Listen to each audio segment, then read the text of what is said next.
everybody. Welcome to another episode of 10,000 Roads to Financial Independence. Today, I have Fletcher Wheaton. Fletcher is an international real estate investor and educator. He's based in Cabo San Lucas, but has helped the people find properties all over Mexico. He is also the host of Real Estate Without Borders podcast, and he himself personally invested in multiple single family homes abroad.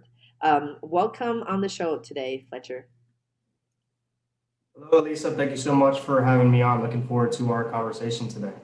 That's awesome. So, Fletcher, we always ask our guests the first question, which is who, when you're thinking back, your childhoods or upbringing, who do you think kind of shaped the entrepreneur who you are today? Well, for me, that one's going to be pretty easy. It's going to be my father. You know, my grandfather did his own thing. My father did his own thing, and they were both very successful. And my father's an attorney, and he basically let me know from a young age that if I wanted to become an attorney, I would not be working for him.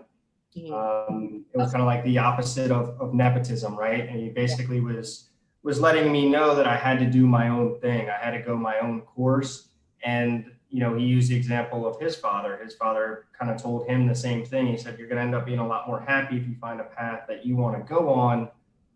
So I'm not really going to extend you the invitation of working with me, even though I've become very successful." And so from that, knowing that off the bat, whereas a lot of like my friends, and there's nothing wrong with that, ended up working for family businesses and whatnot, my father really encouraged me to figure out what I wanted to do and pursue that, and really at the end of the day become my own boss, like he has been and like my grandfather was. So without a doubt, it's my father. Yeah, that's awesome. That's awesome. That is a lot of good learnings from there for myself with two small children. So Fletcher, tell us a little bit about, what's the transition? How did you kind of transition to, like, you probably like everybody else, graduated from college, got into a full-time job. So where did it lead it to Cabos? Yeah, well, so I graduated school, and then I worked oil and gas, and that's because I have family in oil and gas. It's completely separate from what they're doing, but that's how I got into the industry, and I had the ability to work time on, time off. So it was really cool. I was working like a month on, a month off, and I was able to travel the world. I really chose to go to Latin America. I was really drawn to Latin America. I'm fluent in Spanish. I studied abroad in Argentina. I lived in Colombia. I now live in Mexico. I had lived in Mexico before, and I've also lived in Panama. But it was 2015. My father called me like a week before, and he's like, "Hey, I'm going down to Cabo San Lucas, and I bought some real estate there. It's all pre-construction, but would you like to come down on a scouting trip?" And I'm sitting there like, "Hey, why would I not accept this invitation? Go scout some real estate, go to the beach, hang out, come back." Well, I thought that was what's going to happen. Well, as soon as we get down to Cabo, the realtor calls us to show us the tour of the community where my father had bought his house. Meanwhile, it's pre-construction, so it wasn't built yet. We're going to see the model house and all that. Mhm. And that's when I met Elisa, and Elisa is now my wife. So Happy just it was to, really just kind of like a really chance accident that we met like that. And yeah. she's been in real estate here for 11 years now. Wow. So that's really how I got involved in real estate here in Cabo. Yeah. But my love for Latin America, Spanish, and real estate had a lot to do with that as well. Yeah, just to disclaim that Elisa is not me, it's Fletcher's the Elisa. Um, Elisa Herrera. right? Yeah. So that's amazing. That's amazing. It's very interesting to find that love at the first sight and just making that connection. But I'm sure there's probably some turmoils on, making it work and etc. So how did you did you just quit your job like right away and then just kind of move down there? Like how did that whole process work? No, I think you're starting to see a lot of people talk about this too. Entrepreneurship is great, but it's glorified to the extent that it just like, hey, the light bulb clicks and it happens. With me, I had the advantage that I had time on, time off, so I had the ability to focus like 100% basically for like 6 months out of the year in the beginning. And I also had the support of my wife that was here in real estate and all of her connections here as well. Mhm. But it took a while, it took four years basically of kind of like building up and figuring out and slowly replacing that W-2 income that I had. Could I probably have done that a little bit earlier? I think so. But I was a little bit more cautious. I didn't want to step away from something so secure. But I think a lot of people think you'll just step out of what you're doing, and all of a sudden like success just comes to you. It's a grind. At least for me, it certainly has been. Hmm.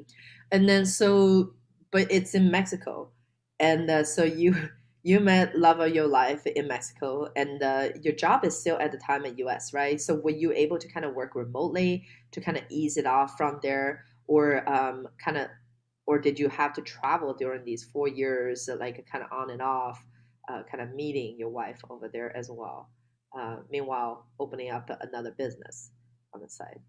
Yeah, no, for me, it was definitely back and forth. I think probably 20% of what my work was in the oil and gas industry could have been done remotely, but there was definitely a huge proponent of that had to be done, live in person. So it was definitely back and forth. Like I said, the only good thing about that was from the entrepreneurial aspect was that I did have like a month down there at a time, and whereas in my younger days, I was usually like exploring and, opening up my horizons. That was dedicated to making sure I could get down here and have that income and be here full time. Got it. Got it.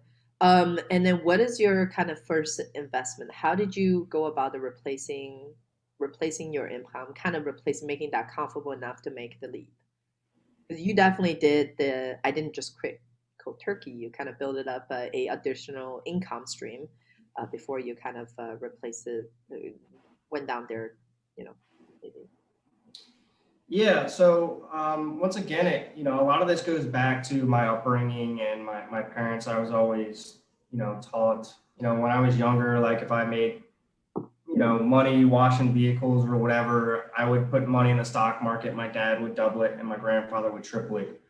So I had been investing in real estate with family money in the beginning, ever since I got out of school. Duplexes and triplexes, renting out to young professionals or student housing type. Mhm. So we had this. I'm also invested in hotel syndication in New Orleans as well. So I had this income. We also have our own LLC here, which right now is 5 properties.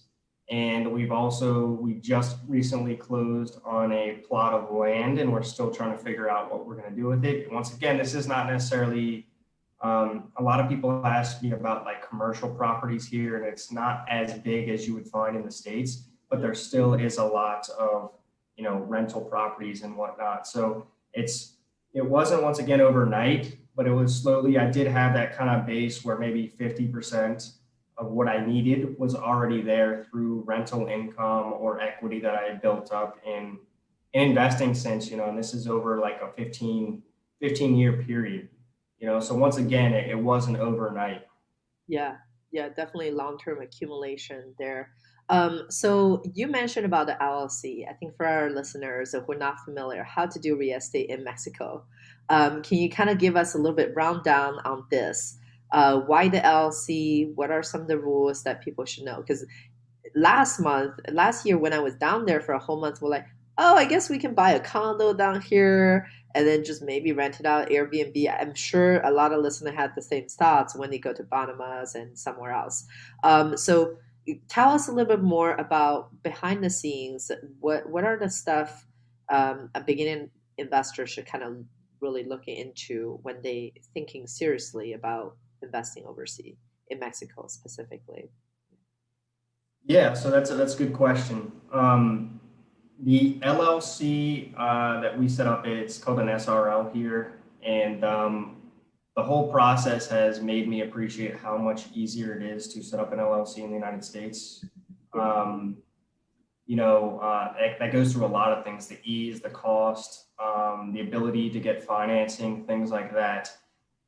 If you're going to accumulate a lot of properties like we are, which, if I'm being honest, Elisa, is like maybe 5% of the people that I'm dealing with, then you would go our route. But Yeah. I could say without, fail, most people that are going to be getting, like, if you just wanted and a lot of people do this, I have people reaching out to me and they're like, hey, we live in Los Angeles. I'm looking at an investment property here. It's $600,000 for like a 1-bedroom condo. The HOA fees are $500 a month. I can't even make it work, Yeah. and they come down here and they can get something for a third, half of that price, get almost similar income from, the great thing about these beach markets in Mexico is the fact that, most of the people buying down here above a certain range are going to be Americans or Canadians. So you're going to use the US dollar, not the Mexican peso. Yeah. But for most people coming down here, it's pretty simple. You'd set it up in a fideicomiso, which is just a trust, and that's only in like the beach markets. But and then you can do whatever you want. You can do short term, you can do long term. But as far as the LLC, I will say, like, the accounting and stuff on it too is just, it's very stringent.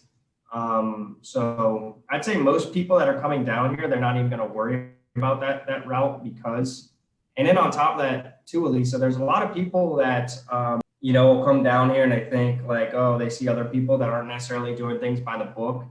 Yeah. And they'll be like, oh, well, if this guy is not, setting up this, then I'm going to do that. Well, I mean, the company we have was set up with my father as well. He's an attorney. There's no way we were going to cut corners and things like that. And obviously, I would not recommend anybody look at that. But if you were coming down here and you were going to buy multiple properties, Yeah. the LLC is a great route to go. If not, there's another structure that you would go, and it's super easy, But you could once you get to that point, that could be short term, that could be long term. There's a whole slew of things, and then you have the whole appreciation factor as well here. It's just it's a growing market in Cabo. There's actually more land right now than there is development, so it's just it's growing. Yeah, definitely. And so the LLC route, now let me ask a little bit more technical details. I'm very curious on this. So with the LLC route is the skill, but basically if you were going to own two or more properties, then it makes sense to do the LLC. What's kind of like the tipping point over there? That's another good question. And the good thing is I have access. I help an attorney here market to Americans, and so I have access to free legal advice essentially. Nice. So the first thing I would do would, I'd be like, hey, you should probably talk to Eduardo to see really what your long-term plans are on something like this. But I would say, Elisa, if you are going to have 3 or more properties, I think the LLC makes a lot of sense. And here's another thing too. Liability laws here are not anywhere near like, I joke that the new American dream is suing your way into money. It's not, you can't really, it's not like people, for example, if you're renting an apartment in the States and there's a fire and somebody dies, there's a big liability issue here. Right. That's not really, as Eduardo would say, Mexican people are much more responsible for their own actions. So a lot of, people would say like, hey, if you're setting up rental properties in the United States, would you set an LLC up for every property, every 2 properties, every 3 properties, or would you throw 20 properties into one LLC? I think you can get a lot of different answers from people on that. But I would say if you're looking at 3 or more properties, I would say it makes sense to start looking for that, to set up that LLC. Got it. Got it. And then the benefit of it is you mentioned about the of transaction, but I believe there's still the land trust that you mentioned. Does the LLC still have to kind of go through the land trust and etc. To potentially own? Yeah. No, not at all. So if you go the LLC, you don't have to like set up the fideicomiso, which is like the usual structure that like 95% of people would set up here. And another thing too is when you're doing business anywhere, but essentially, especially in a foreign country, you're going to want to work with people that you trust. A lot of Americans that come down here that would set up that SRL, that LLC, would be led to believe that they have to have a Mexican partner involved, and that way that guy can or that girl could get access to equity in the company. That is 100% not true. You do have to have two partners, though, a minimum of two partners, and they can be any, nationality. Gotcha. So for example, you and your wife can be partners in the LLC, and that will satisfy the requirement. I'm sure Elisa is a Mexican, but like, should she not be? That should be also be okay. Exactly. Yes. You could set up, it could be two Mexicans, it could be two Americans, it could be a Mexican and an American, it could be more than two partners as well, but absolutely. Got it. And then in terms of the loan, I think leveraging is something, our investor also talked about. And what is that like when you're buying property in Mexico? Okay. So this is definitely one of the biggest drawbacks to doing business in Mexico right now is that, Elisa, let's say you are a Mexican and let's say you were affluent. You've got a solid credit history. You're 50 years old. You've got everything paid off. You go to the bank for a property. You're probably going to be looking at like a 9% interest rate. And as a matter of fact, Mexico actually just raised their interest rates 1/4%. Now, what's the flip side of that? I think, if you look at what's going on, I mean, I was just looking like Austin, Texas had like 35% year over year increase in property values. That's just I'll put it like it's not sustainable. So I think a lot of what you're doing right now with these low interest rates in the United States, it's risk on. You have to put that money somewhere. You're not going to put it in bonds. You're not going to, you know what I mean? So there's a lot of speculation. I don't think it's really, and I think we're going to see where that leads, in maybe 4 or 5 years. And I don't necessarily think it's going to be good. What I will say from the fact that it is not been, it's obviously detrimental that you cannot have, low interest rates, for the fact that you're an investor. What I will say is that the prices have remained much more affordable than they look in the United States. And that's one of the main reasons. So right now you do have lending abilities. But like I said, you're going to start at like 7% if you're an expat right here, probably closer to 9%. And if you do that, you're still going to need to be putting down like 50%. So most definitely a lot of Americans are like, they're already put off on that. The flip side is that the entry point is going to be a lot cheaper. And I think that's a huge benefit from the appreciation standpoint. And then one of the things that I really like about Latin America is, okay, so I could go on about this for a while, but high population growth, I think you're starting to see that level off a little bit in the States. I think people are having less children. That is not true in Latin America. I will also like the median age in Japan is 47 years old. It's a very old country. The median age in the United States is 37 years old. The median age in Mexico is 27 years old. So you have this, what Sam Zell, in my opinion, the most successful commercial real estate investor of all time, why he likes Latin America, why he calls Europe Disney World, is you have all these pensioners, an older population, where in Latin America, you have this built-in demand from younger populations having lots of children. And then I just think you have a lower cost of living. You're starting to see a lot of manufacturing coming to Mexico. Now, Cabos kind of almost the antithesis of that. It's a lot more of a kind of resort vacation destination. But when you factor in all this stuff, I think you have a lot of tailwinds in Latin America. Definitely. So when you're investing with personal investment that you have, or stuff that you suggest to investors, are you kind of looking at more the equity side or also the cash flow? And what do you do with them for cash flow? Yeah, so I mean, the properties that we own we've stuck, like I said. So here's the thing about Cabo is that in 1992 they had the agrarian reform, so you had a lot of this land. It'd be like if half the land in San Diego was just owned by the government, and all of a sudden they opened it up. Yeah. So you have all this like land, whereas like, hey, obviously that was already built out. So you have all this land that opened up in the 90s. So Cabo had this boom. Cabo would refer to Cancun as a mature market, and Cancun's only 50 years old. Yeah. You know, but so I would say the appreciation, a lot of the how, like I can give you a couple examples here. We bought two condos 2016 for $160,000, 3-bedroom condos. And those are netting, I would say the rentals on those right now are $1,700 a month in rent for long-term rental. Mhm. And they're probably worth $250,000 right now. So, and look, you could say that's all these, that's happening in the States. You're having obviously the increase in prices and whatnot, but you're getting cash flow in the US dollar. I think you have stronger chances of appreciation in these markets. So I think it's a little bit of both, but like I said, you are taking away that leverage factor. Those properties, those two condos that I've talked about, they were developer financing, so it was pre-construction. They literally, when we bought them, there was just, they were laying out the foundations for these buildings.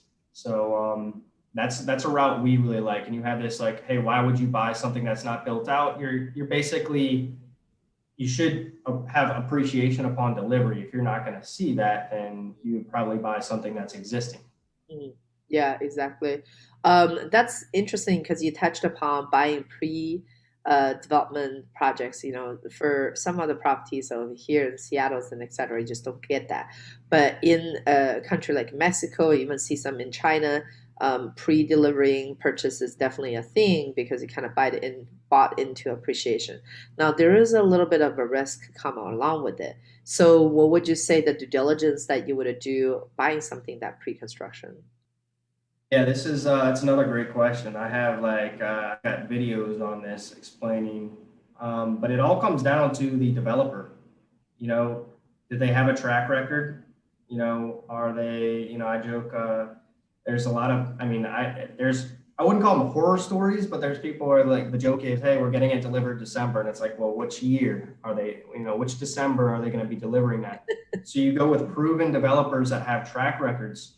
The easiest way to figure out if a developer, outside of seeing their product from previous projects, is to see if they offer financing, because that means that the bank is vouching for them. They have a track record, that a financial institution is backing. So if the developer does not offer any financing, and developer financing here is usually 5 to 10 years, 50% down, right now anywhere 5 to 7%. But if they don't offer that, then for me that's a red flag. Yeah. But you look at a whole slew of things about this developer track record. Their communities that they've already built out, where they're from. Is this their first project in Cabo? Or they come because right now Cabo's a hot market, so you have a lot of these developers coming over from like Tulum, Riviera Maya, Vallarta, Guadalajara, and starting projects here. So the quickest way to do that is to see if they offer financing. But without a doubt, there's some developers here that people are waiting 3 years past the date, and it's like that's a painful place to be in, because there's usually not that much recourse, especially when you put 50, or generally you're going to put 50% down when you get delivery. But once again, I've just dealt with too many, enough people to say like, hey, that's why you talk to somebody like me or my wife who knows. It's literally very quick, in a nutshell, know thy developer. But there's definitely another layer of risk. But like you said, here it's not like you're going into I don't know, LA, and they're just building all this. Here they have to. It's like they're keeping up with the demand because it's not as mature as a lot of the markets in the United States. Absolutely, absolutely. And so let's kind of switch gear a little bit about your business and about your podcast. What leads you to decide to start your podcast? Good question. I've always loved to travel. I've always loved to live internationally. I've just been fascinated with, world culture, but in particular Latin American culture.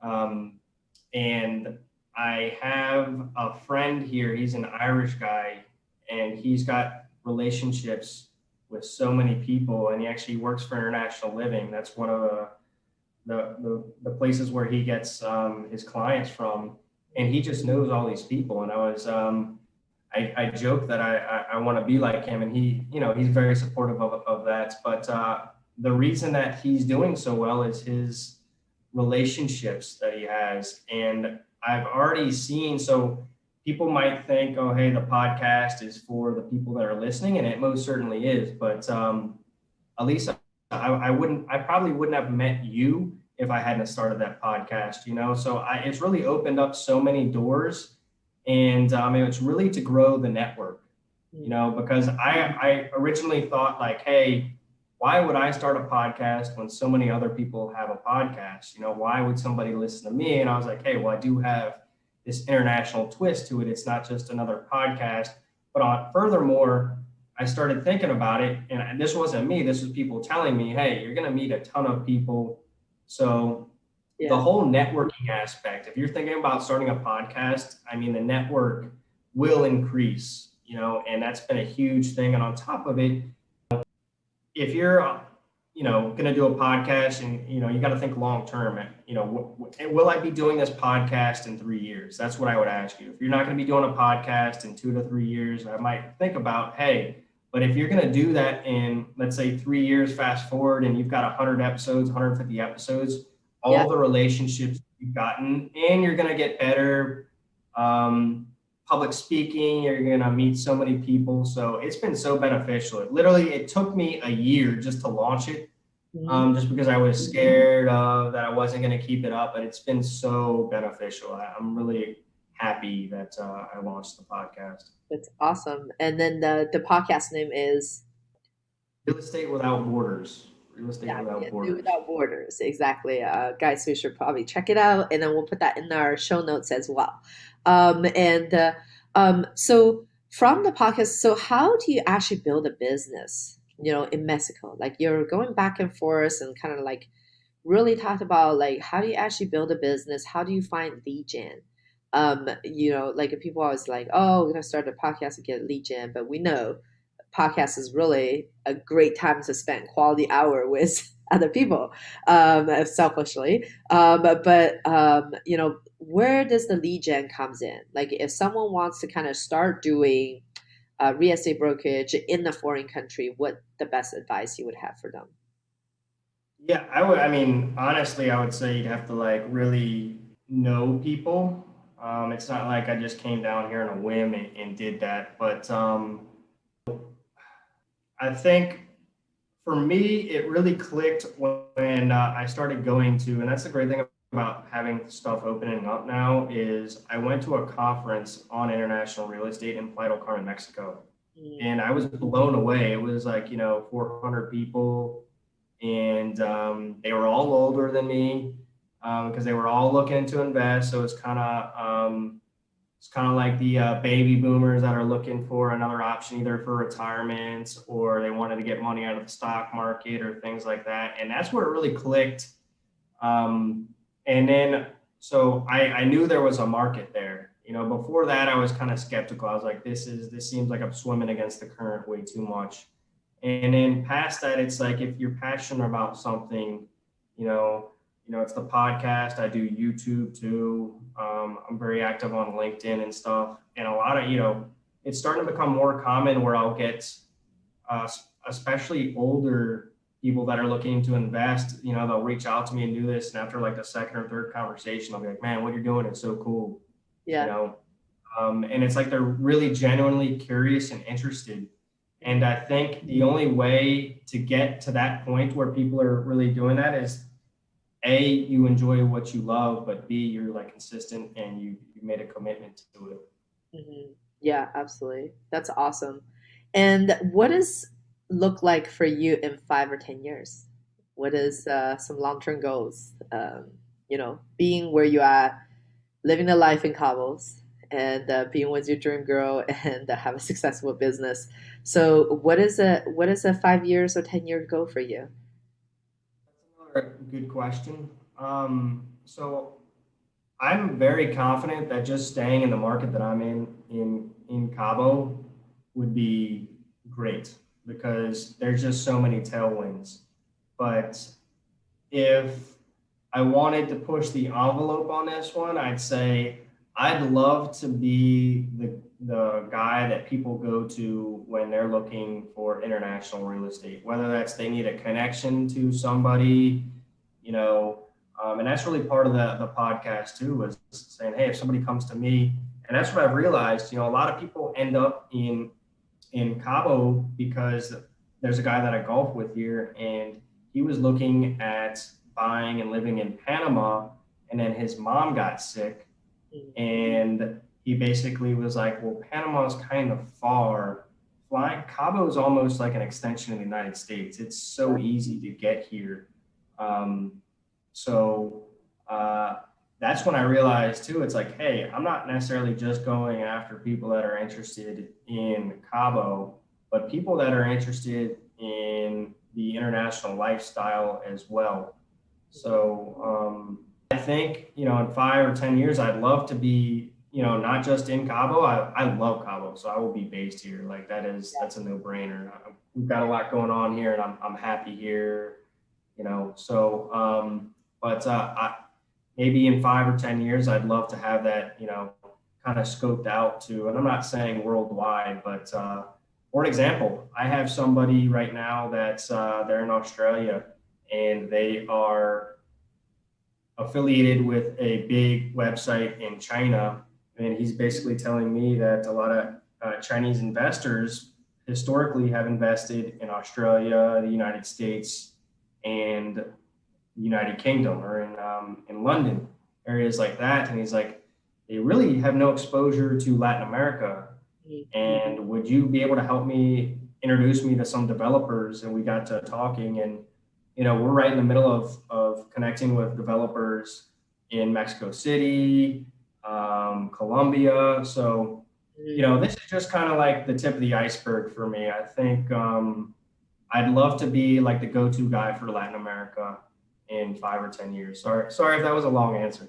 No, that's good. That's fantastic. You gotta have the goal to know where you're going for.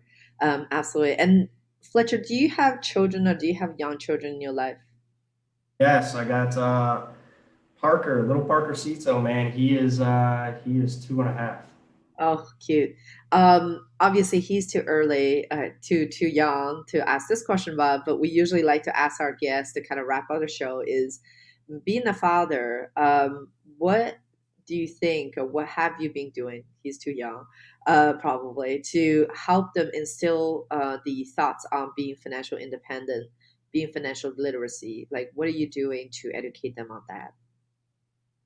Another good question, and it's definitely, even though it's not to the point where really showing them the financials yet. I think a big thing is again, this goes back to my father, and my father had the ability to provide anything that I really wanted, within a certain realm, right?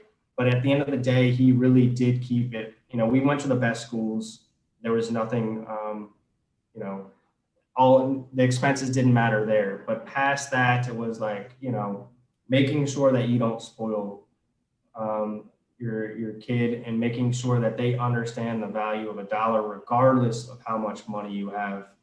I think that just goes a very long way. And that's what I saw with my father, is that while he was very successful, he definitely lived below his means.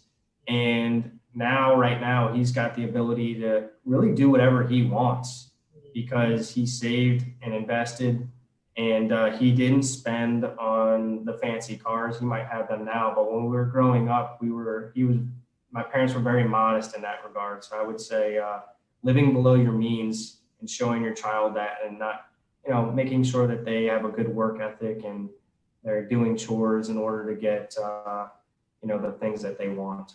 Mhm. That's awesome. That's awesome. Well, that kind of wraps up our show over here. And Fletcher, how does people find you? What's the best way to get connected with you?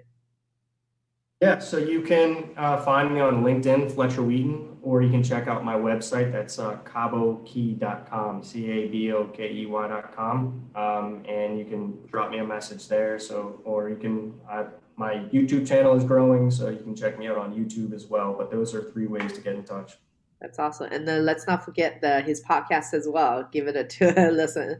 And then we'll put all that resources down below over here. Thank you so much for your time, Fletcher, today. It was a very pleasure to visit you. Thank you, Elisa. I really enjoyed it. Thanks again.